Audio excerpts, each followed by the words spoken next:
So continuing the 1965 interior restoration, we're just about to put the carpet into the car. Like I said, like I showed last time, I did the headliner. I put new padding, jute padding in the back, and now we're getting on the carpet. I get the carpet from Wolfsburg West. This is the German square weave carpet, and this is the charcoal carpet.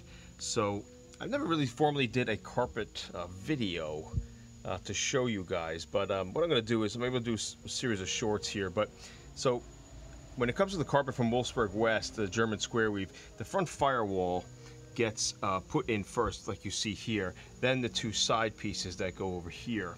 Okay, and if you have TMI carpet, it's actually reversed. It's the other way around.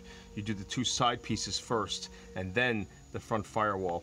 But what's nice with Wolfsburg West is that they will sew the mats for you and also do the cutouts in the carpets for the heater outlets as well.